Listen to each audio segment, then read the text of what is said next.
Fala pessoal, boa noite, tudo bem? Estamos aqui mais uma live realizada pelo CRC Ceará.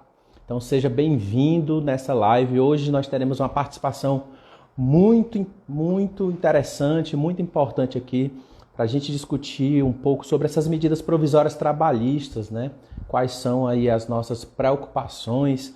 E aí, antes da gente começar e de chamar aqui o nosso convidado, saber se o som tá legal, se a imagem tá boa, dá um oizinho, vai convidando o pessoal, ó, gente, aí tem aqui num aviãozinho aqui, ó, bem aqui assim tem um aviãozinho, você pode estar convidando outras pessoas a estarem participando da nossa live.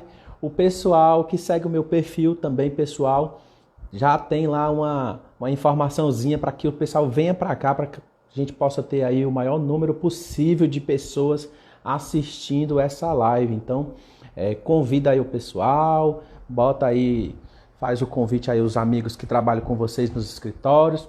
Essa live muito legal, assim, e vocês não podem perder. De antemão, também queria agradecer e parabenizar aí aos profissionais de contabilidade, né, que no último sábado comemoramos aí mais o Dia do Profissional de Contabilidade.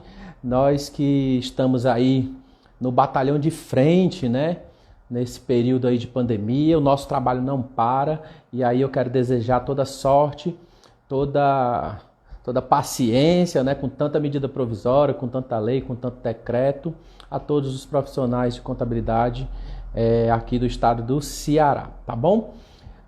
Também queria acertar com vocês algumas regras aqui para a nossa live, tá?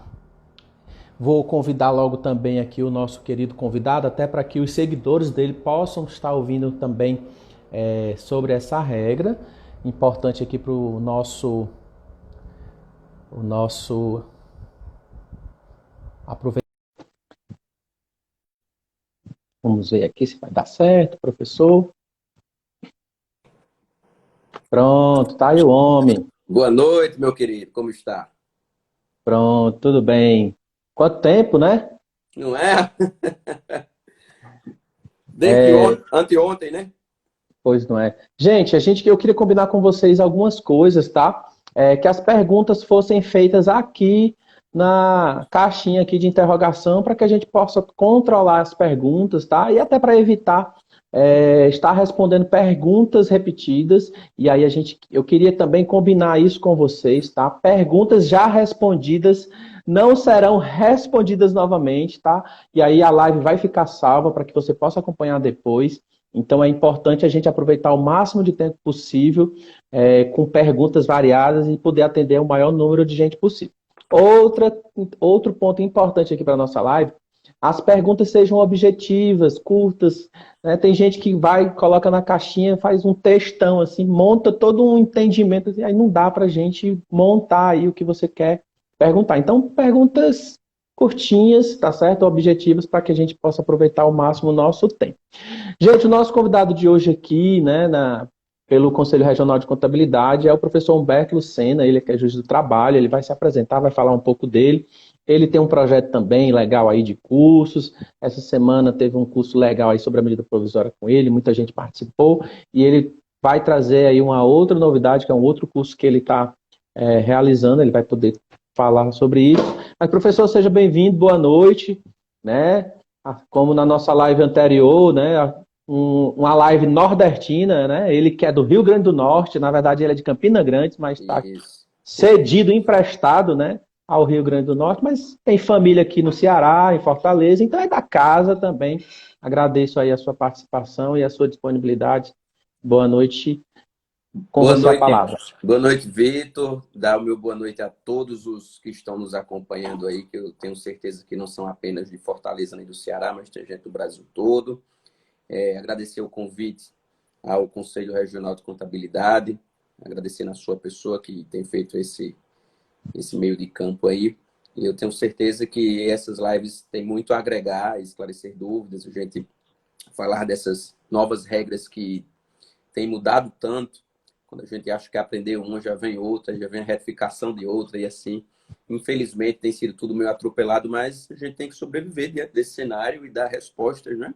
sermos resolutivos aí diante das situações que os clientes, dos contadores e dos casos que nos são apresentados. Estou aqui à sua disposição. Então a gente pode começar, né, falando sobre a 927, né, já alguns pontos aí que o pessoal acha que a 927 já passou, né, se perdeu o time dela, na verdade não é bem isso. Ela está aí ainda com muitas considerações de aproveitamento com relação a ela, né? Tem gente que está querendo suspender, reduzir, mas aí não tem mais tempo para poder dar férias, como é que fica? Então a gente tem que, vamos fazer assim um combinado com alguns itens da 927, aí a gente passa para a 936, que é o que o pessoal tem perguntado mais. Tranquilo, tranquilo. Você sugere algum tópico especificamente ou a gente começa aí fazendo um resumão? O que é que você A gente pensa? pode começar logo ali pelo artigo 2º, que fala sobre a questão da calamidade pública, da rescisão do fato do príncipe, que o pessoal está achando que cabe, rescisão por força maior, né? Sim, Aquela perfeito. questão. E Bom, aí vamos lá. fazer aquela colocação, né? Porque na 927 veio com aquele artigo da suspensão, de redução salarial, e aí depois foi revogado, e aí foi para 936, e a gente pode estar fazendo aí Tá bom. esse Então vamos paralelo, lá. né? Vamos lá. Seguinte, a medida provisória 927, ela faz parte do segundo momento de enfrentamento trabalhista da pandemia Covid-19. Muita gente acha que começou com a 927. Na verdade, ele é o segundo momento. Nós temos até a presente data 4 fases de enfrentamento. A primeira, quando nós tínhamos a CLT, as regras normais, e você já poderia aplicar o que havia disponível ali, férias adquiridas, férias coletivas, licença remunerada, banco de horas, etc.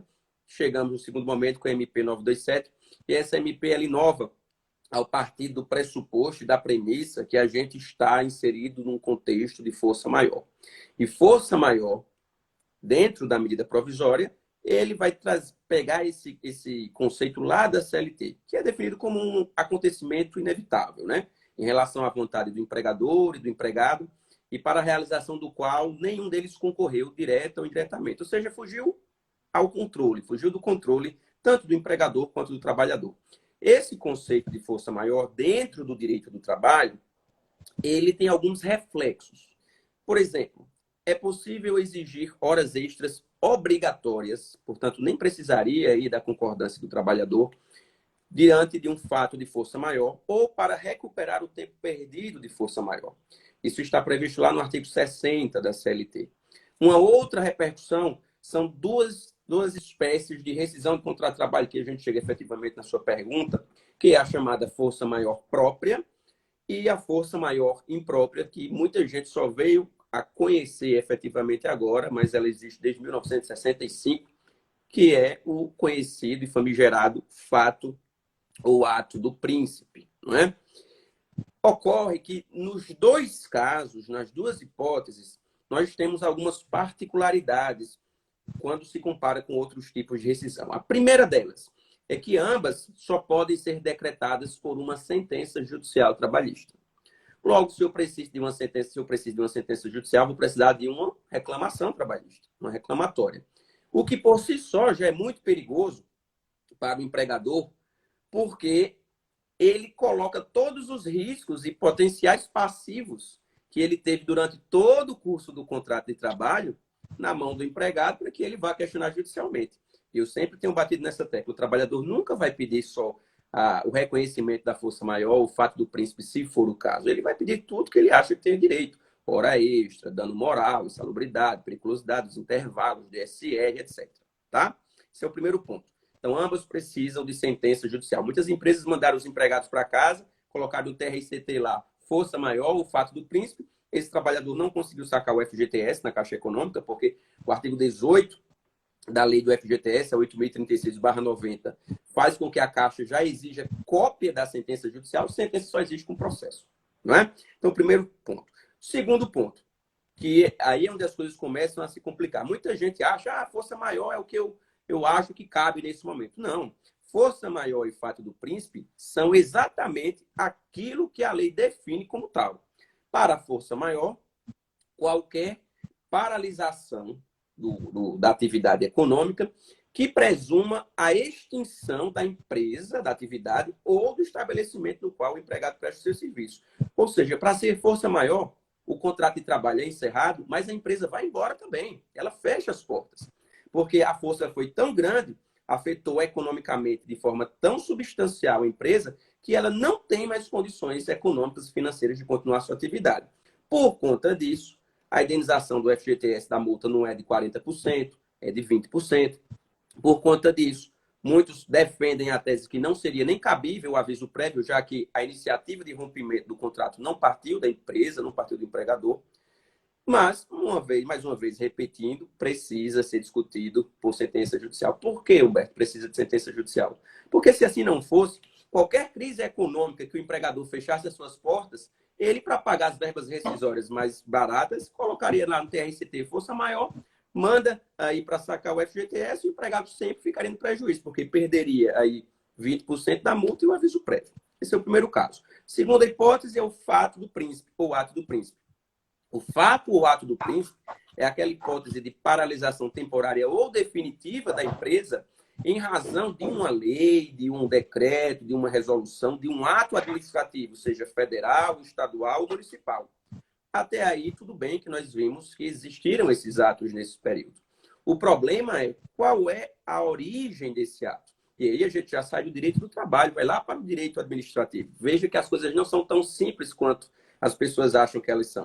Porque para que esse ato seja um ato capaz de fazer com que a administração pública, portanto, a União, o governo do Estado ou o município, dependendo do caso, pague as verbas rescisórias, conforme prevê lá o artigo 486 da CLT, o administrador, ao publicar essa lei, essa resolução, esse decreto, ele não poderia ter tido outra opção.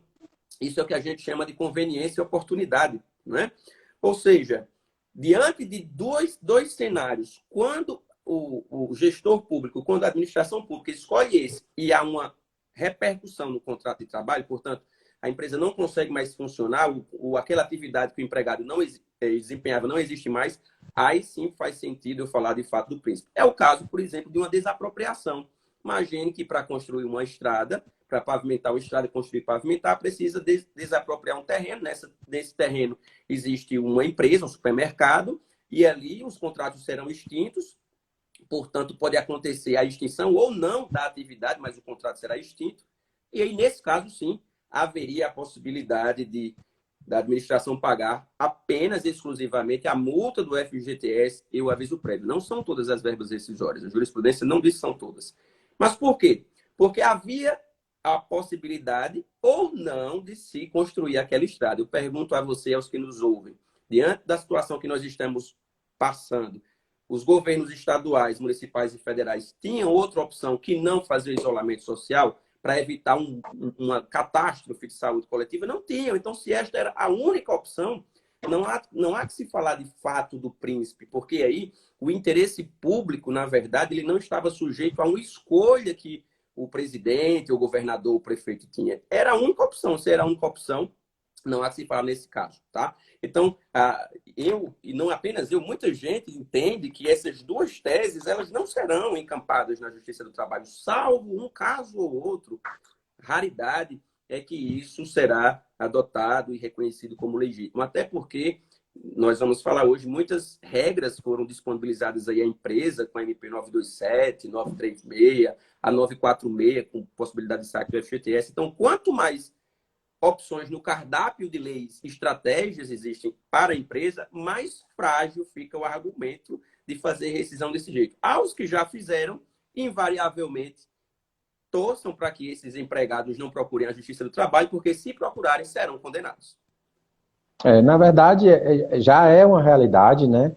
Muitas empresas optaram por esse tipo, e aí, assim, lamentavelmente até por sugestão de jurídicos, né? Porque entende que sim, complicado nessa história. E aí, professor, é uma pergunta para você que é juiz, que tem no dia a dia aí esses... Sou juiz não. Oficial de justiça. Oficial de justiça, mas que tem aí no seu dia a dia acompanhado esse tipo de rescisão, assim, o que você recomenda, né? Não, Vitor, pois então eu vou voltar atrás e aí dá certo também voltar atrás, eu posso cancelar a rescisão aí por força maior e tentar reverter, mas aí eu já estou um pouco mais à frente, e se eu conceder férias agora já está atrasado, e assim, dos males o melhor, dos males o pior, né? O que você Sim. recomenda nesse sentido, né? Bom, aí nós temos dois cenários. Se a empresa já fez essa rescisão, se ela já fez, já decidiu colocar o empregado para fora, nessas duas modalidades, pode acontecer dela estar dentro dos 10 dias para pagamento das verbas e pode acontecer dela estar fora dos 10 dias, que aí teria aquela multa. Se ela estiver dentro dos 10 dias, menos mal, porque ela repensa a sua situação, não é? E paga aí com a integralidade para não dar essa ideia para esse trabalhador ir até a Justiça do Trabalho. Se ela estiver fora dos 10 dias, eu pagaria, se fosse eu, né? O caso eu estivesse orientando alguém nesse sentido, o que restasse das verbas rescisórias e tentaria conciliar com esse empregado aí para evitar essa ação judicial. Se ainda não fez a rescisão, ótimo, porque existem as outras opções. A legislação permite antecipação de férias individuais, antecipação de férias coletivas, licença remunerada, antecipação de feriados civis, antecipação de feriados religiosos, banco de horas positivo, banco de horas negativo, suspensão temporárias das exigências administrativas em relação à saúde e segurança, que são os exames periódicos, diferimento, ou seja, parcelamento do FGTS das competências março, abril e maio em até 6 vezes, isso apenas para falar da 927, além das hipóteses aí de redução de jornada e salário e suspensão contratual. Teletrabalho também, férias coletivas, enfim. O empregador ele tem uma série de opções e aí ele tem que analisar, fazer o planejamento trabalhista, que é isso que eu falo nos cursos de direito preventivo do trabalho. Lá eu ensino como fazer um planejamento individual, um planejamento coletivo e um planejamento de crise. Porque muita empresa nunca nem ouviu falar disso, mas agora teve que aprender na marra, como a gente diz aqui no Nordeste, né? Então, existem aí essas várias possibilidades. Elas podem ser utilizadas em conjunto, de forma isolada, podem ser aplicadas com critérios diferentes para um ou dois setores diferentes da empresa. Às vezes, dentro do mesmo setor, eu posso usar suspensão para um, redução para outro, sem que isso configure nenhum tipo de discriminação. Portanto, cabe ao contador, né, que tem um contabilista, enfim, até aproveitando isso para dar parabéns aí à categoria pelo dia do contabilista no dia 25, estar antenado, conversar com o seu cliente, saber qual é o perfil do cliente, o perfil da empresa, o perfil da atividade e, com base nisso, tomar decisões em conjunto. É importante integrar a figura do pessoal do operacional DP, RH, contador nesse momento, para participar das decisões estratégicas da empresa. Não deixar desassistido o cliente e só dizer, olha, você tem essas opções. Mas, efetivamente, fazer uma análise de custos de transação, custo de oportunidade, gestão de riscos, né? Porque essas medidas existem, mas elas têm uma série de requisitos para serem colocadas em prática. Não é assim, vou fazer do jeito que eu bem entender. Tem empresa, por exemplo, que está suspendendo o contrato e manda o empregado para casa, com uma semana já começa a mandar mensagem para ele fazer serviço pelo celular. Então já desconfigurou a suspensão, vai ser punida. Então, quem não souber fazer vai ficar com uma situação pior do que a que está hoje, porque lá na frente a multa, a condenação judicial não vai perdoar quem não soube operacionalizar essas várias opções. Eu queria até levantar aqui 2 pontos, né, dentro do que você está falando, e isso é fato, né, não fazer um planejamento aí, uma gestão de risco nesse momento, né, eu tinha recebido várias perguntas, situações assim, porque eu dei a suspensão, com 10 dias eu já quero cancelar a suspensão porque eu vou demitir, porque não... Então, assim, foi tão poucos dias, né? Assim, poderia, antes de ter dado a suspensão, ter analisado cada situação, ou simplesmente pessoas que deram suspensão ou fizeram redução, principalmente suspensão, de gente que vai entrar de licença maternidade daqui a um mês. Deu certo. Então, assim, eu tenho dito, gente, vamos ter aí uma calma, paciência, pensar, analisar cada caso. Não é só simplesmente pegar aí o arquivo em massa e sair colocando todo mundo de suspensão, né? aquilo que você vem também levantando muito, né, sobre a questão do aposentado. Aí vem a portaria agora e deixa claro, está vedado, mas muita gente já mandou o arquivo e aí estão querendo voltar atrás e como é que faz? O funcionário já está em casa, contrato suspenso, aposentado. Aí vem a portaria e diz, não, é vedado, eu já estava prevendo isso lá na 936, né? Então, assim, Isso. esse planejamento realmente que não vem sendo feito aí pelos profissionais tem gerado muito das dúvidas e dos problemas que a gente tem, principalmente aí do processamento. Ah, porque eu mandei o arquivo no processor, eu já quero cancelar, não tem como cancelar, e aí tem que Aguarda, né, aguardar, bicho? Aguarda. aguarda, né? Aguarda. Então, assim, tem gerado muitos problemas por conta aí. Só um pouquinho de paciência antes de fazer tinha evitado aí algumas situações. Outra coisa, gente, é com relação às fontes da informação, né? Ontem mesmo eu estava aqui numa rede social ajudando uma pessoa, aí uma mulher entrou lá e respondeu assim, não, mas o Lewandowski disse que caiu, que não precisa mais informar nada para o sindicato de jeito nenhum. Aí eu disse, não, a coisa não é bem assim, vai continuar o Exatamente. que está previsto na medida provisória. Aí ela, não, mas eu vou lhe provar. E pegou um link de um jornal aí e Ah, colocou lá para mim, para justificar o que ela estava falando, né? E aí eu ah. disse, moça, me manda a medida provisória, me manda jornal, não, porque teu argumento cai por terra. Então, assim, a gente até na nossa live brincou, né? A televisão, o jornal não mostra a realidade, não mostra o teor da coisa.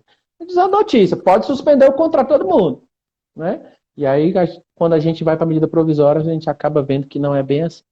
Então, fica aí essa, essa, essa dica de procurar realmente fontes E eu oficiais, digo né? mais, viu, Vitor? Eu digo mais. Tem gente que se informa só pela manchete da notícia. Não se dá o trabalho nem de ler a notícia.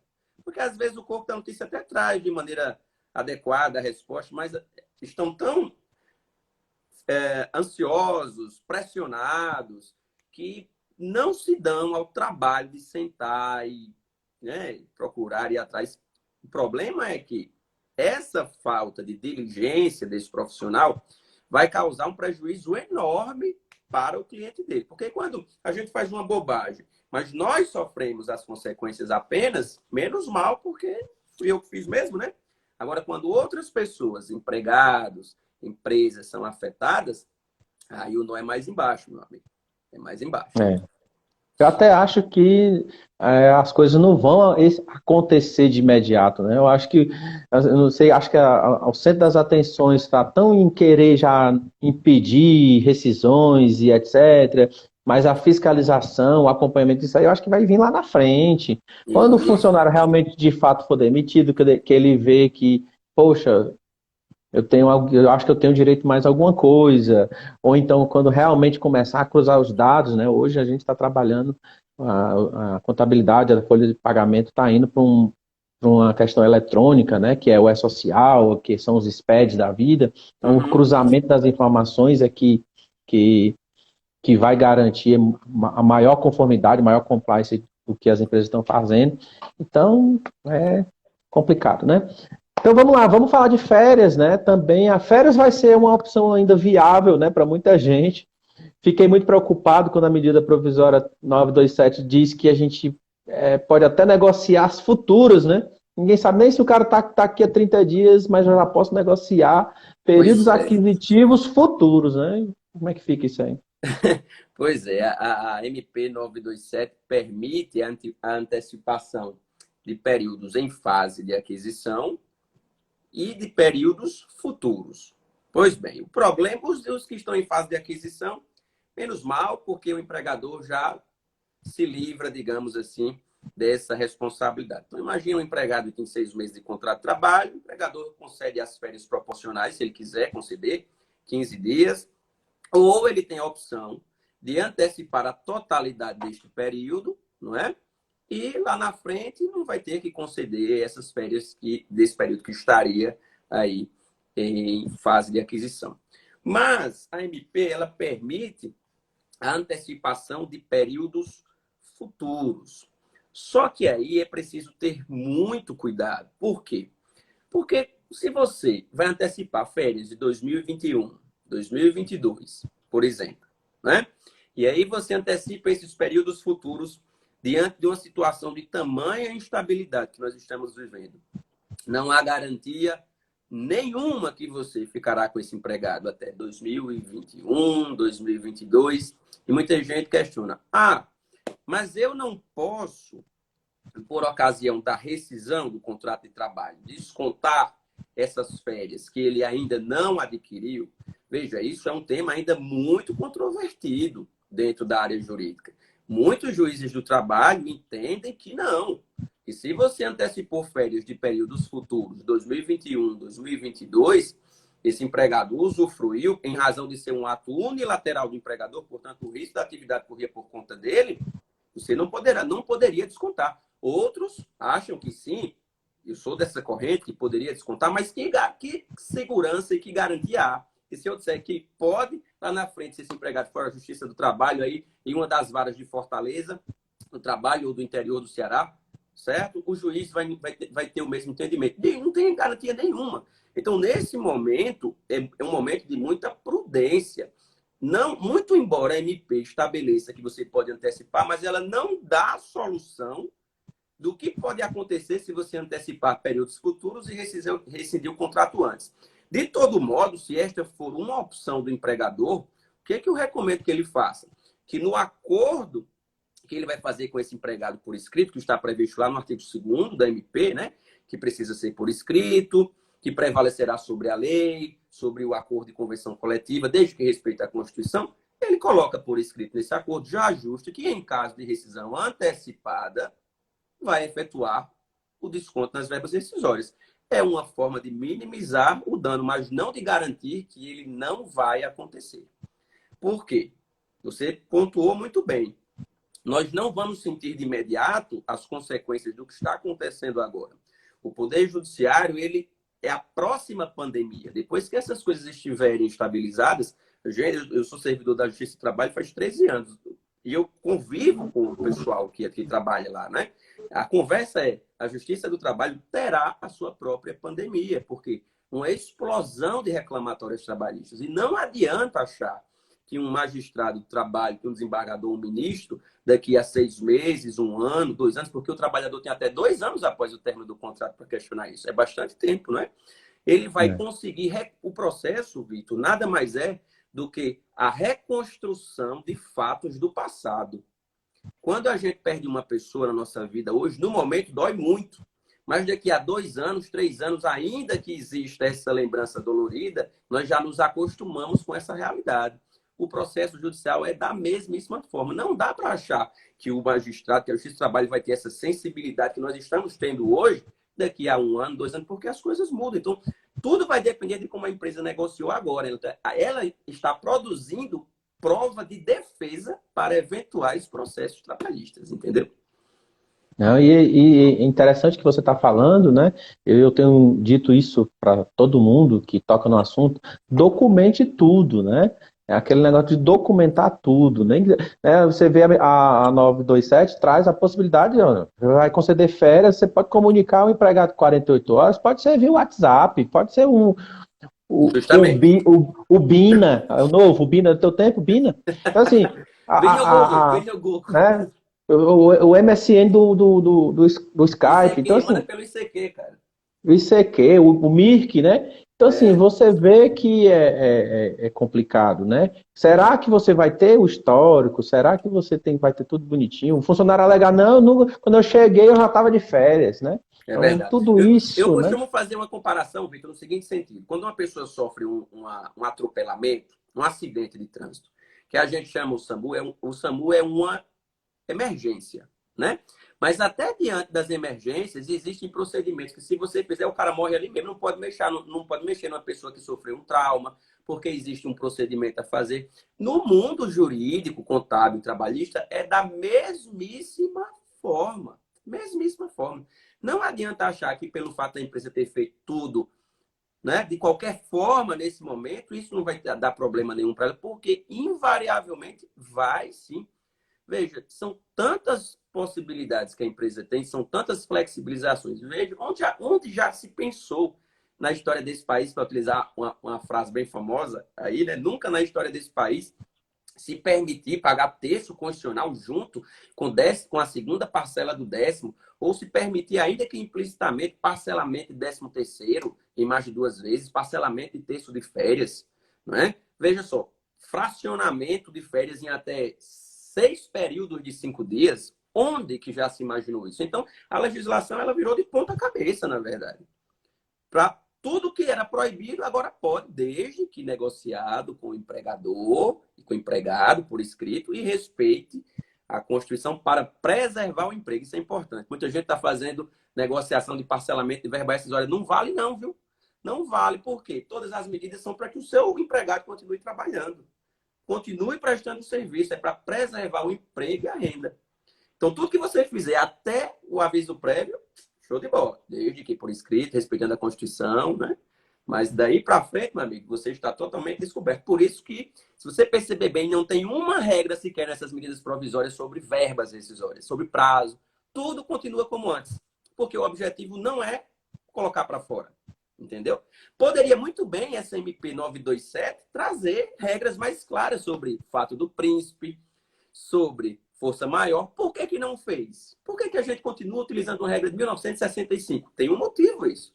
Porque aquela regra não é cabível a esse momento que estamos vivendo e o objetivo não é mandar os empregados para fora. Essa é a razão. Verdade. Até para a gente não perder aqui o time, uma pergunta da Elisandra, ela diz, mas se a empresa vier a ser encerrada, né? Essa rescisão, ela tem que ser passada pela Secretaria Especial do Trabalho, tem que ser via judicial, né? A modalidade de processamento das rescisões por força maior, não estou dizendo que não possa acontecer em um caso ou outro a força maior. Claro. Por exemplo, o que é que a empresa tem que fazer para demonstrar que seria efetivamente uma força maior? Ela estava funcionando, tá? E aí veio um decreto municipal, decreto estadual, que impossibilitou que ela abrisse suas portas. E juntamente com isso, a empresa, isso no curso do processo judicial, né? A empresa já demonstrar no curso do processo, olha, antes de fazer a rescisão, eu tentei colocar férias, tentei colocar licença remunerada, tentei reduzir jornada ou suspender o contrato. Tudo isso eu utilizei, mas o decreto ainda permanecia. E aí, empresa funciona com base nos conceitos de ativo e passivo. Você que é contador sabe disso muito mais do que eu, que o ativo precisa ser maior do que o passivo, né? Portanto, apresentar os balanços contábeis, por quê? Porque se a empresa ela já vinha tendo uma má gestão contábil, uma má gestão financeira nesse período, o argumento da força maior dela se torna mais frágil. Por quê? O risco da atividade é por conta do empregador. A gente chama isso de alteridade. Os riscos de atividade econômica vai ficar milionário ou vai quebrar? Continua tendo que ter a obrigação de pagar o salário fixo do trabalhador ali, não é? Então, o dever de organização empresarial não é do trabalhador, não é da Justiça do Trabalho, não é da Secretaria Especial, é do empreendedor. Portanto, isso de apresentar os balanços contábeis é justamente para que o juiz não pense, por exemplo, enfim, que isso é um oportunismo. Muita gente já queria colocar os empregados para fora, uma semana de decreto de Covid, o cara, olha, rua, todo mundo. Qual é a empresa que não subsiste, tirando os casos MEI, que só tenha fornecedor único, aqueles casos bem específicos, né? Qual é a empresa minimamente organizada e que não sobrevive a uma semana de crise? Não existe isso, não é? Não existe. Porque é falta de planejamento. Se é falta de planejamento, não adianta colocar a conta do governo federal, estadual, municipal. A conta é do empregador, porque a falta foi dele. Foi dele. E não é se livrar, né? Porque o caso aqui não é se livrar. Né? Às vezes o cara tá lá com a empresa lá, vê o decreto, ele vai ficar paralisado aí por um período. Aí ele tá com o ativo dele alto, caixa gigantesco, banco gigantesco, cheio de contas a receber. Aí ele, não, vamos fazer o seguinte, vamos fechar, a gente abre na rua do lado, que a rua do lado não tem problema. Ou então, daqui a pouco a gente volta, porque a gente tem dinheiro e dá para abrir empresa não é o problema. Um nome, uma marca já existe, então a Pois é. hora que a gente voltar funciona. Isso aí é Então, tapar o sol com a peneira, entendeu? né? É tapar o sol com a peneira, porque dentro do direito do trabalho, a gente tem lá o artigo 9º da CLT, estabelece o seguinte, que toda tentativa de desvirtuar, impedir, fraudar direitos trabalhistas são nulas de pleno direito. Isso a gente chama de primazia da realidade.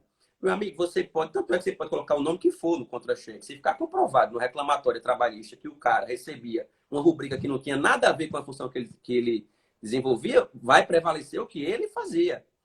Você pode abrir empresa aqui e reabrir numa outra rua. Se no curso de uma ação ficar comprovado que houve má-fé, houve fraude, ou seja, utilizar esse expediente apenas para dispensar força maior, além das verbas rescisórias da força maior, vai vir uma condenação aí por dano moral, por exemplo. O Ministério Público do Trabalho pode ajuizar uma ação civil pública, pode haver multa por conta da fiscalização. As pessoas pensam que o problema é só com o empregado. Não, isso é uma espécie de BBB, meu amigo, jurídico trabalhista. Tem todo mundo colocando os olhos em cima do sindicato, né? Como é que você acha que os sindicatos estão depois dessa decisão do STF? Eles estão satisfeitos? De jeito nenhum. Então, meu amigo, olha, a fiscalização sindical, portanto, não estou dizendo no interesse, nem no sentido de defender o empregado, mas de voltar os olhos para o empregador. Tudo isso são elementos do conflito trabalhista. Tem gente que acha que o mundo do trabalho se resume a uma DCTF Web, uma REINF, a UE Social, a anotar a CTPS. A maior parte dos conflitos não decorre daí, isso é apenas a cereja do bolo. O mundo do trabalho ele tem outros elementos que convergem para essa relação. Tem elementos psicológicos, emocionais, econômicos, religiosos, relacionais entre empregador e empregado. Tem empresa que não cumpre nada, nunca levou uma reclamatória nas costas. Tem empresa que tenta cumprir tudo direitinho, todo empregado que sai de lá vai bater as portas da Justiça do Trabalho. Por que isso? A lei explica? Não, isso aí já é a sociologia do direito, né? Do conflito, a conflitologia. Então, esse profissional de hoje não acha, não tem que ficar, meu Deus, eu posso, o bem, mandei hoje, fui processado, não foi. O mundo do trabalho é muito mais complexo do que isso, entende? Para evitar que a empresa tenha um passivo, a prevenção do passivo, isto é apenas uma das várias filigranas do mundo do trabalho. Então, eu acho que tem muita gente focado na cereja do bolo e esquece do recheio, esquece da cobertura, esquece que é diabético, esquece que é intolerante a glúten, a lactose, porque é um conjunto de fatores. Esse é por excelência a definição de prevenção. Então, achar, meu Deus, será que eu mandei o prazo certo? Meu amigo, você vai ser multado só por conta disso, se for o caso. Mas existem outras 999 opções que a legislação pode pegar você, como se diz, né? Pessoal, aqui tem 150 pessoas já aqui nos acompanhando. Gente, nossa discussão aqui com o professor Humberto hoje é sobre essas medidas provisórias, mas a gente está focando aqui nas precauções, nas soluções, no que a gente pode se preocupar e, né, tem alguns pontos aí polêmicos, e a nossa intenção é desmistificar esses pontos e deixar vocês mais aterrorizados, né, dependendo do que você vem fazendo, ou vou deixar vocês mais tranquilos com relação ao que pode vir no futuro, com relação aí a possíveis casos trabalhistas, né? Inclusive, o nosso amigo aqui, Vinícius Nobre, grande parceiro aqui da comissão do Conselho Regional, ele diz, né, isso trará, na maioria dos casos, de passivos trabalhistas para a empresa no futuro, né? E aí tem a pergunta aqui da Ana Cris também, que falou, quantas férias eu posso antecipar futura, né? A gente já acabou de ver que a gente não está recomendando nenhuma, ela quer saber quantas, Pois né? é, isso também. Então, é complicado demais, né? A gente aqui tem muitas perguntas. Eu mandei o arquivo no dia tal, posso... Gente, essas questões da DataPrev, vocês têm que aguardar. Aguarda. Vocês têm que aguardar um pouquinho para poder a gente conversar em outro momento sobre essas questões aí da DataPrev.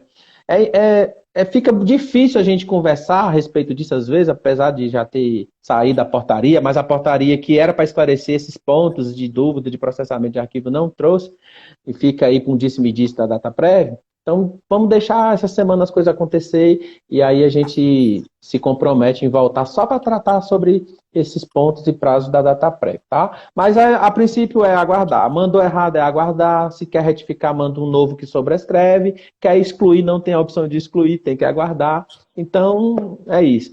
Lembre que tem um período de corte agora, porque eu recebi uma informação agora há pouco que a DataPrev ela já processou os pedidos do dia 1º ao dia 4º, olha só como ela está atrasada, Por quê? Porque já no comecinho do mês já vai ter pagamento, né? Porque é 30 dias após a data do acordo.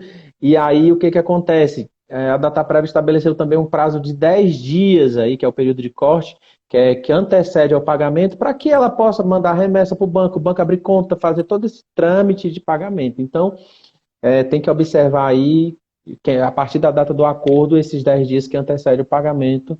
Depois disso, qualquer retificação, qualquer alteração, vai fazer o ajuste na segunda parcela. Então, se você quer alterar um período, se você quer retificar um período, isso só vai poder acontecer se o pagamento já estiver encaminhado apenas para a segunda parcela, tá? Então, a gente conversa sobre isso depois, certo? Essas questões aí da data prévia é interessante a gente continuar aqui. Professor, eu vi aqui um comentário no grupo, me preocupou muito, demais, assim, mostra que o pessoal não está entendendo bem como é que anda as coisas. Banco de horas, né? O funcionário reduziu o salário, já eu vou misturar aqui as duas MPs, 927 e 936. Funcionário reduziu o salário em 50%, e tem gente que está achando que essa redução de 50% vai para o banco de horas para ser compensada depois. Negativo.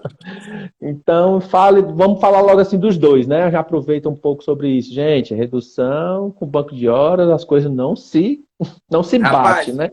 Vou parafrasear um primo meu aí de Fortaleza, que ele diz o seguinte: uma coisa é uma coisa, outra coisa é outra coisa, né? Pronto, é mais ou menos isso aí. Repare bem, como diria Ciro Gomes, que é o seu conterrâneo aí, o Ciro, né? Repare bem, veja. Quando o empregador ele ajusta a redução de jornada e salário com o seu empregado, ele tem que lembrar que ele está pagando por essa jornada reduzida, mas esse empregado ele está sendo custeado também pelo erário público, pelo dinheiro da União. A partir do momento que o empregador exige que essas horas reduzidas sejam compensadas depois, ele está desconfigurando o acordo de redução de jornada e salário. Então, nesse ponto específico, não é possível nem mesmo exigir a compensação, e o empregador deve, inclusive, se abster, evitar de exigir que esse empregado faça horas extras nesse período, que é o que muita empresa está fazendo. Ela reduz a jornada e salário para dar um aspecto de legalidade, né, de licitude, de tá tudo bacana com a lei e o empregado receber só a metade e depois o bem, né, o benefício emergencial, e ela exige hora extra e bota no banco de horas para o cara. Ó. Ou seja, no fim das contas, ele está trabalhando a jornada integral, recebendo pela metade, e o governo aqui estaria custeando aí parte dessa jornada. Então, não é possível. Nesse caso aí, a própria MP e a portaria 10486 prevê que se ficar comprovado que o empregado recebeu a maior ou indevidamente o benefício emergencial, o empregador, para além de devolver os valores pagos, né, poderá responder aí uma ação judicial. Se ficar comprovada a fraude, dependendo do tipo de fraude, ele pode responder, inclusive, criminalmente. O Ministério Público vai atuar, porque envolve recurso público, até crime contra a administração pública. Isso pode dar cadeia, tá? Então, não age. Enquanto a negociação estava entre empregado e empregador, na X Trabalho sempre, beleza, dava errado, resolvia por lá, não é? Mas agora tem dinheiro público, inclusive do empregado, do empregador, seu, meu envolvido. E quando envolve dinheiro público, meu amigo, automaticamente a legislação já coloca o Ministério Público, a Polícia Federal na mira aí dessas empresas. Então, o japonês. Isso, pois é. todo mundo está aí. Além da possibilidade de aplicação das multas que existem aí na própria MP, né? E aí a portaria já trouxe essa instrução com relação a pagamentos indevidos, fazer a devolução através de RU, que a responsabilidade é do empregador, né? E eu já estou começando a ver o seguinte: não, devolve não, precisa não, o governo vai atrás disso não. Aí, sabe, eu fico tão... Eu disse, meu amigo, faço certo, faço bem, o bem correto, né? O bem, literalmente, faço o bem correto. Então, olha só aqui do jeito que a gente estava falando, uma pergunta aqui do Edu, ele diz o seguinte, ó: quem recebe salário família E como é que fica na redução de jornada. Então, olha o que a gente está falando, né? Falar de redução, às vezes o planejamento, no caso de uma redução, precisa ser bem pensado. Então, às vezes, para poder favorecer o empregado, poderia ver um tipo de redução até determinado valor, porque ele continuaria recebendo salário família. E aí, se ele, como ele, sei lá, ultrapassar, né, porque tem um limite para pagamento de salário família, e aí se ficar acima do valor, ele não recebe. Mas se ele tiver filhos e dependendo da redução, ele cair para baixo da faixa, ele passa a receber o salário família, né? Às vezes o cara ganha R$ 2.000. Ele não tem direito de salário família, mas com a redução vai ficar 1.000, e 1.000 já tem direito, e aí 1.000 já vai complementar com a cota do salário Tem que família. pagar, Então, assim, exatamente. então tem que pagar, gente. Se ele não vinha recebendo, porque o salário dele era 2.000, na hora de que você fazer a redução, você tem que entender que caso ele tenha o salário reduzido, ele vai entrar na faixa do salário família e tem que ser pago. Então, se ele tiver 5 meninos, é 5 vezes R$ 48,36. Então, né, até nesse planejamento, porque é muito interessante isso, parece besteira, mas eu tenho recebido aqui vários questionamentos de gente assim, Vitor, a gestante aqui está de licença maternidade, a empresa não tem dinheiro nem para pagar a licença maternidade. Né? Que é um benefício previdenciário, que a empresa paga, depois compensa, mas ela não tem nem dinheiro para pagar o funcionário para poder compensar. Então, tem que observar isso também, a questão do planejamento. Achei muito interessante essa pergunta, apesar de ser muito, muito simples.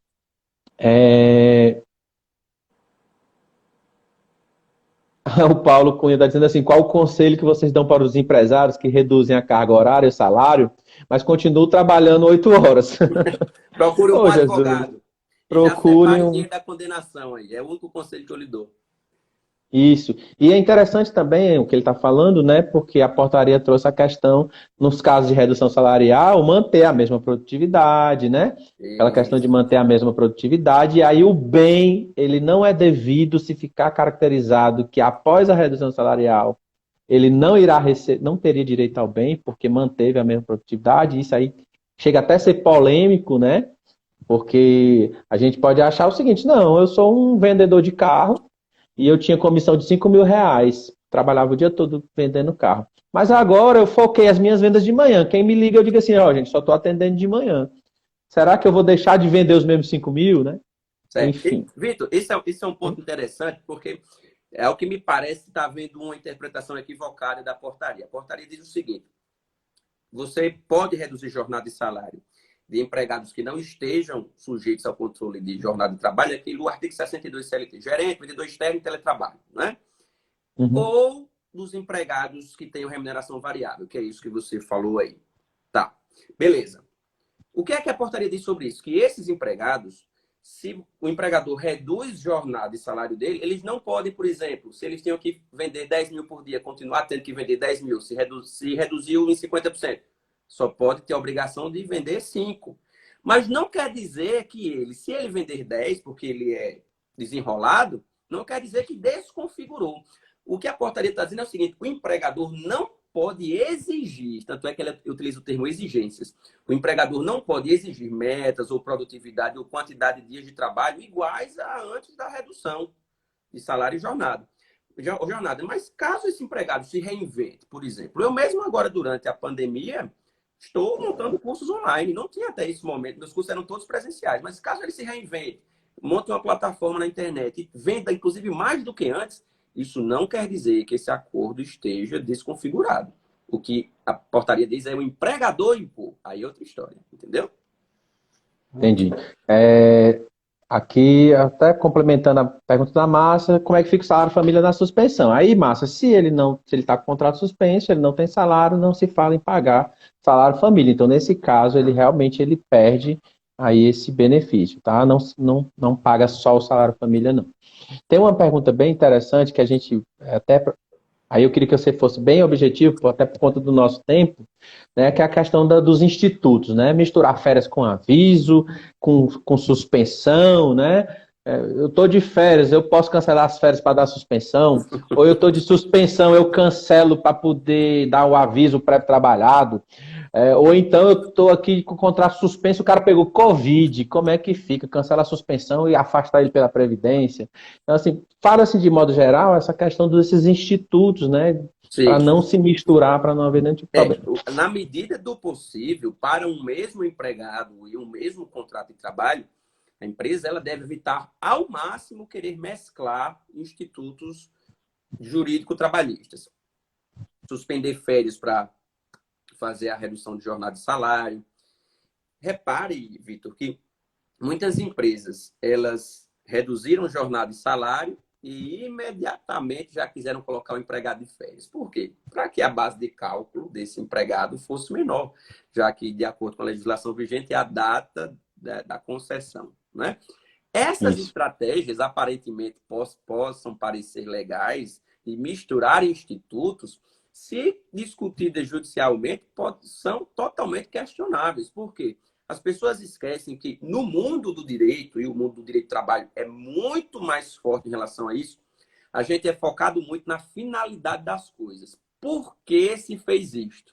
Certo? Ou qual foi o resultado obtido com isto para o trabalhador?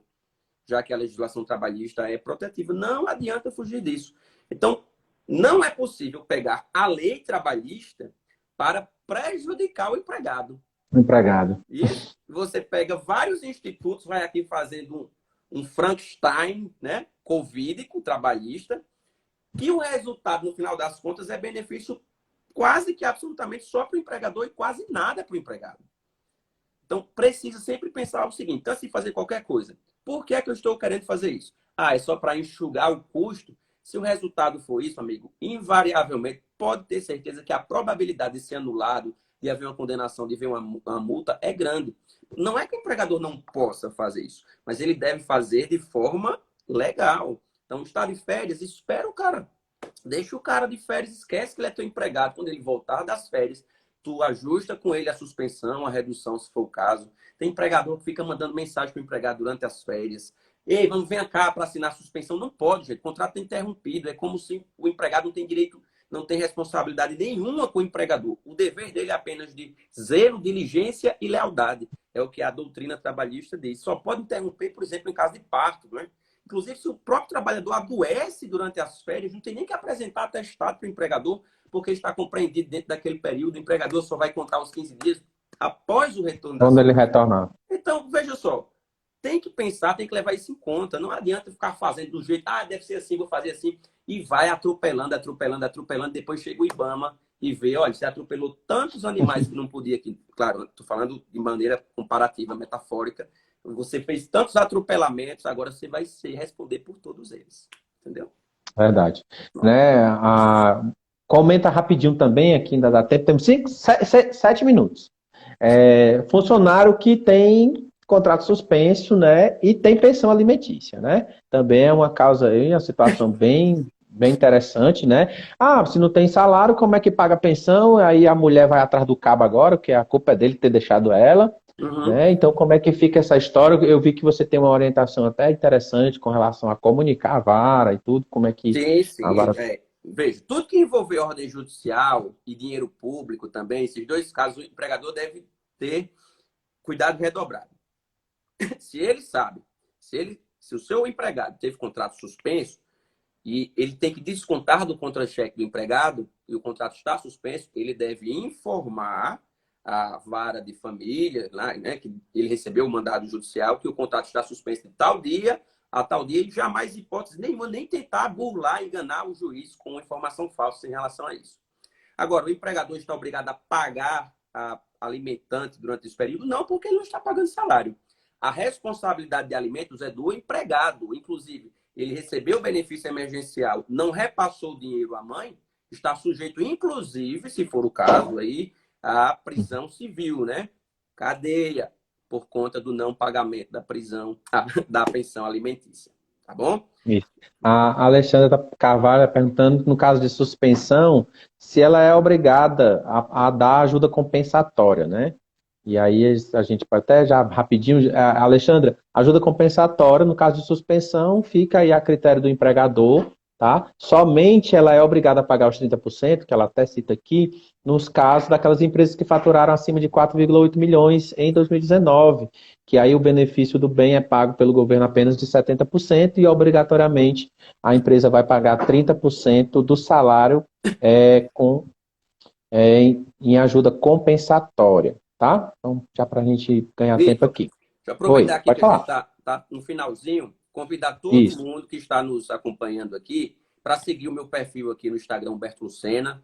É só clicar lá, seguir. Todos os dias tem alguma dica, tem os meus cursos que eu lanço, inclusive aproveitar a oportunidade. Sábado agora, grande parte das coisas que eu comentei aqui a título de prevenção, eu vou falar em um curso que eu tenho das 8 da manhã, das 8 às 18. São 10 horas de aula, certificado, Direito Preventivo do Trabalho, certo? Vai lá no meu perfil no Instagram, tem a última postagem falando sobre o curso, o site, 10% de desconto nesse curso. Ele está R$ 200 no cartão de crédito, 190 transferência bancária. É um curso de 10 horas aula, que a gente fala desde o anúncio do emprego até os cuidados à hora da rescisão, que é para você colocar em prática daqui para frente e tentar consertar o que já fez de errado para trás também. Então, tem 10% de desconto pago no cartão de crédito, dividido em 12 vezes, transferência. É um momento que você investe, vai ser sábado, dia 2 de maio, para melhorar a qualidade do trabalho. A gente falou de muitas coisas que eu comentei aqui sobre o mundo do trabalho, a gente comenta lá. Já é a terceira turma desse curso, tem aluno do Brasil todo, é online, participação interativa, ao vivo, pode tirar dúvida em tempo real. E a gente ainda fica com um grupo de WhatsApp depois para debater os temas por algum tempo. Viu? Tá Pronto, todo mundo o convidado. perfil é assim? Pronto, O Humberto perfil está Lucena aí, assim? só seguir. Pronto. Aqui na Então, parte superior esquerda, se clicar lá rapidinho, já consegue seguir o meu perfil. Inclusive, hoje eu fiz uns stories explicando um assunto que não está na MP. Se é o adicional de insalubridade do empregado que teve o contrato reduzido, eu pago sobre a proporção reduzida ou a integralidade do mínimo? E aí? Muita gente está fazendo errado. Está lá a resposta. Viu? isso. Tem uma pergunta aqui, acho que até já passou, mas eu lembro dela. Se a questão do empregado que é servidor público, né? Se ele tem direito ao bem, né? Essa pergunta aqui, se Não. servidor público, se ele tem direito ao bem, aposentado não tem direito ao bem, Também não. tá? Também não. Vamos lá. Deixa eu ver aqui.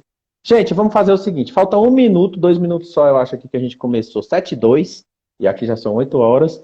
E aí o professor também que já tem alguns compromissos daqui a pouco comigo, que eu sou aluno dele. Então daqui a pouco a gente vai se ver de novo. Mas então, assim, vamos encerrar por aqui para a gente, o Instagram não fechar na nossa cara. Professor, agradecer a sua presença, a sua disponibilidade aqui com a gente, mais uma vez atendendo aqui o meu chamado. E espero que você tenha êxito aí na sua casa, nesse seu isolamento de MPs, né? Só tem MP que entra na nossa casa. É verdade. E agradecer em nome do Conselho Regional de Contabilidade, certo? Espero que você seja um nosso parceiro aí em outras oportunidades. Estou à disposição. E o pessoal todo aí que participou, né? Foram um pico aí de 170 pessoas, 150 aqui, acredito que passou mais gente por aqui. E aí todo mundo que segue aí o professor, segue também o meu perfil, @contador.victorlopes. Lá também eu tenho feito bastante lives, convidados também, material, alguma coisa nesse sentido. E aí agradecer, desejar a vocês aí uma excelente noite, bom fim de dia, bom início de semana, né? Que hoje é segunda-feira. Eu pensei que hoje era quinta-feira, mas hoje é segunda-feira, tá certo? E aí o CRC continua acompanhando o perfil do CRC, tá? O pessoal aí que segue o professor. O CRC tem feito praticamente todo dia 1 ou 2 lives com diversos assuntos e gente aí do Brasil inteiro, então vale a pena vocês seguirem aí o perfil do Conselho, tá bom? Professor, obrigado. Obrigado, Até meu a amigo. próxima. Às ordens. Grande abraço a todos. Tchau.